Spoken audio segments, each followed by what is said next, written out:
playful shit, you know what I'm saying? Like, just some social shit for everyone, you know what I'm saying? Like, I made this be myself, so hit me.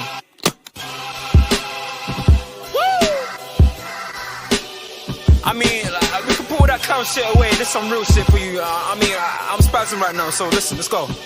Yeah. It's in their bones, the thugs and harmony for the love of the money. Then fall victim for the cookie, then turn pussy, it's lonely. You said you hold it down when life get rough, we're here now, so show me. We move them losses to them wins. Heavy pounds, we make it ends meet. Converse with only few who make me feel like I be 10 feet. Yes, big up people, we're back. Match reaction, Champions League nights. Liverpool defeating Real Madrid. Historic night, first time since 2009, people. 2009. Yes. So what's that, 15 years? It has been a very long time. I'll tell you that for free. And now I say it out loud, 15 years sounds, that's a long time ago, man. It's a very, very long time ago.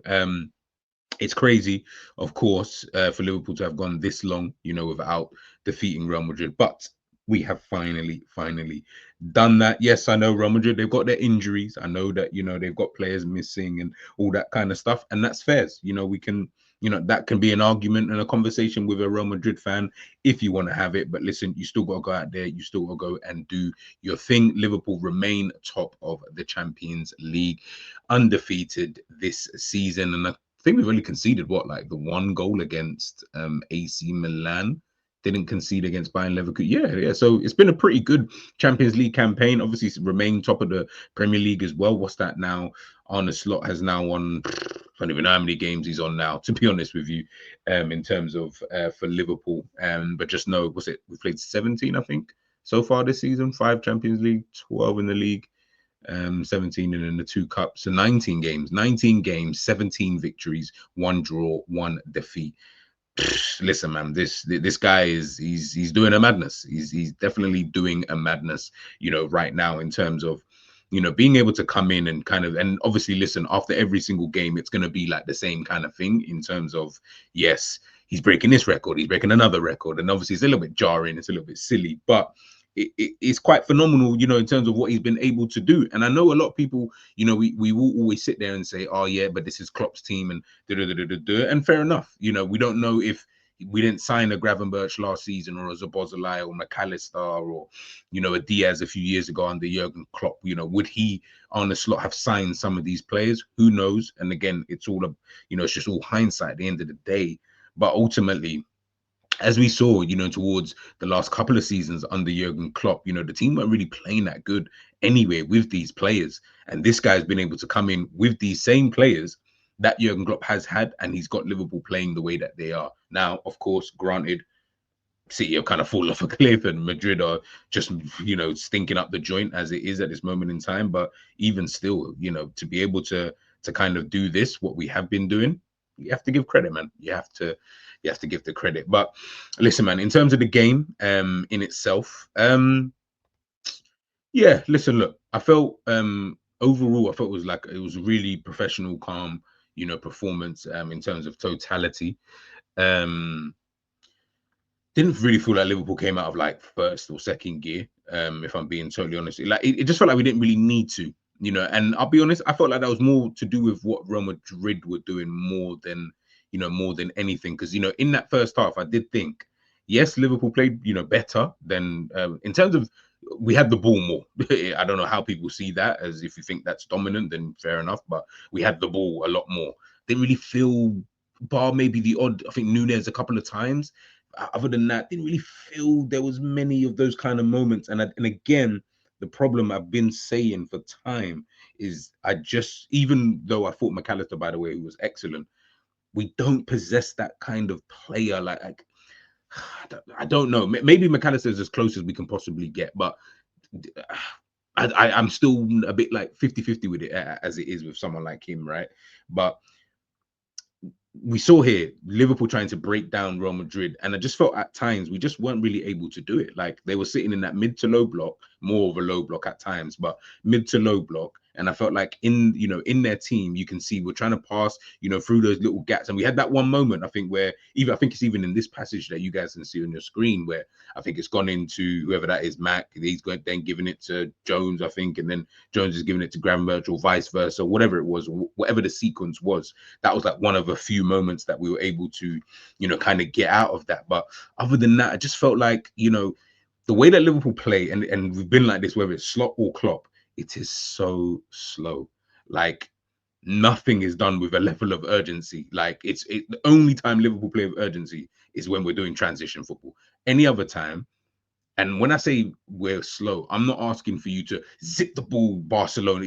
We cannot do that. No one can do that. That is, to me, impossible, because the only players who could do it are now mostly retired. So fair enough. You can't play in that kind of way, but you need to move the ball a little bit quicker. There are moments when a Diaz or a Salah or whoever's on the wings are actually free, but because we're taking so long to make that ball travel from one place to another, those gaps start to close up. And that's what I was seeing in that first half, was you're moving the ball so slowly against a team who don't mind defending. How do you expect to break them down? We don't have Florian Wirtz, KDB, Jamal Musiala all on the same team. Like, we can't, you know what I mean? So how do you expect, things to really work out? And again, that has been my frustration with Liverpool for time. This isn't even forget this game. It's been like that for time. Been saying it more or less every single game that we played, bar maybe a couple. And I literally mean a couple of games where I can say, yeah, it kind of worked itself out in terms of what we was trying to do, in terms of moving the ball quicker and stuff like that. Otherwise, bro, sometimes I'm like, bro, you lot move the ball so slow. It is so annoying. Like the ball you can't travel faster than the ball. And it's meaning no player can travel faster than that ball can. So, bro, why don't you just move the ball quicker? You can move them out of shape. When a team is sitting in these kind of blocks, you have to move them out of shape. And I don't feel like we was doing that enough. I'll be honest with you. Like I said, we was better than them in the first half, but again, they didn't really do anything. Do you know what I mean? Like they were kind of calm and content in what was kind of going on. Yeah, do you know what I mean? Like they weren't playing with a striker, which I found very, very weird. And I think that actually, helped us out a lot more, because it kind of meant what ended up happening is they were, I guess, trying to double up on the sides or on the wings. So Mbappe would, go out to that left-hand side with Jude Bellingham. On the right-hand side, it might be Arda Güler, sometimes Camavinga or Modric or Valverde potentially pushing up will, help out on those kind of sides. But through the middle, very rarely. I mean, Diaz, at times maybe, trying to make those kind of half space kind of runs, but they had no one up front. I'll be honest with you. And I felt like against Liverpool, they'll love that kind of stuff. Do you know what I mean? Especially for me, when I'm looking at it, I'm like, especially when, you're not going to have Bellingham making those forward runs, those runs that he usually does, that he did so well last season, in terms of making the run beyond the striker, Joselu maybe at the time, and then you're getting those goals. He just wasn't really doing that. And obviously, ultimately, Mbappe having a really, really poor night, missing a penalty, in the game, and everything, it just felt like very weird tactically, if I'm being super honest, from Carlo Ancelotti. I really didn't understand what that initial kind of game plan was. I mean, you had Endrick on the bench, fair enough. In my head, I'm like, you're probably even better off just starting him. Like, honestly, but I guess obviously just trying to get a little bit of control, in that middle of the park.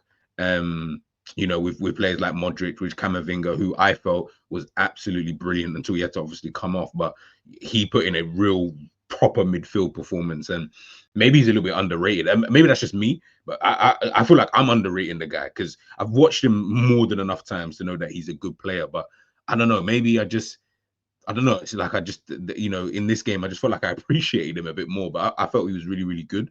But yeah, like I said, the players like Bellingham, absolutely poor performance from him. And then, of course, Kylian Mbappe, getting pocketed, by Conor Bradley in the game. If you're a Madrid fan, you're definitely looking at that thinking, bloody hell, like, is this what it's really come to? He's missed a penalty. He's now getting pocketed. Like, is it really that deep?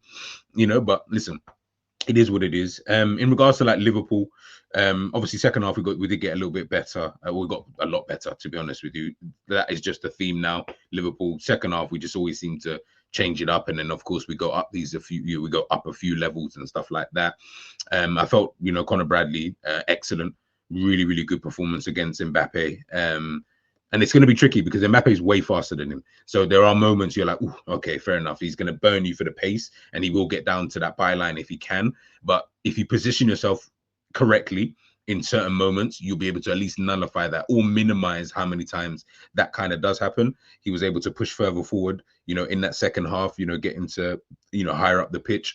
I felt like he was really, really good. McAllister as well, another one. I felt really, really good performance from him, playing further up as well in the game. And I just felt like even him playing in those kind of spaces.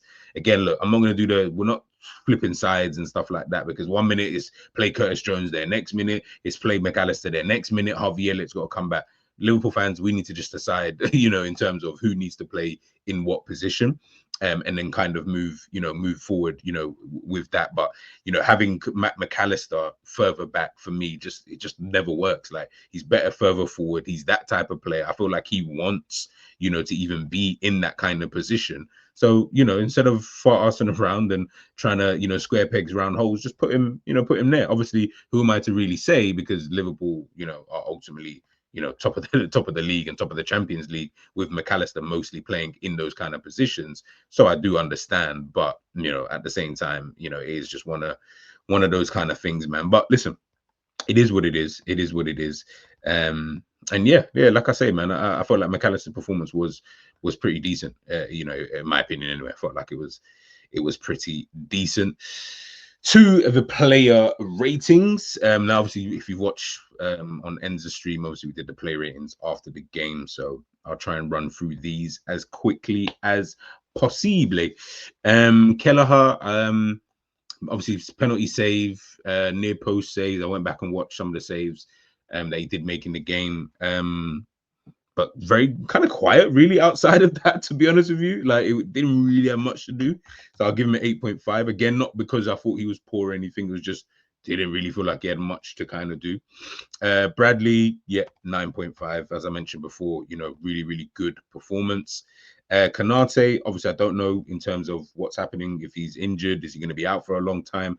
Obviously, we'll find out in due course before our game on Sunday against Manchester City. I'll give him an 8. I felt like he was calm. Him and Virgil, to be honest with you, I felt like, both of them just a calm 8, kind of. Could go 8.5, but kind of 8 performance. Robbo, obviously, it's funny because I spoke about Robbo after our last game against Southampton. Obviously, him giving away the penalty, and I said this is going to be one of the reasons why people are going to get onto you. You've now given away another penalty. Like, forget that. I actually felt he was calm in the game, but that's what people are going to remember you for. You know what I mean? I think you got an assist, so for Gakpo's goal, but it's like, I'll give him like a 7.5 because the fact that he's giving away another penalty, it does worry me. It does kind of worry me. Gravenberch, I'm gonna give him 6.5. I wasn't that too impressed with his performance. I'll be honest with you. Like, when I say not impressed, obviously 6.5 is still above average, right? But didn't feel like he had that good of a game. Obviously picked up that yellow card, and I felt like that impacted his game quite a bit. It wasn't too impressed. For me, he was the worst out of all the three midfielders. Let's put it that way. McAllister, listen, I thought he was immense in this game. Beautiful passes, finding pockets of spaces, trying to make things happen. Like, that's what I really, really rated, about his performance more than anything else. So I'll give him a 9.5. Jones, 7.5, 8.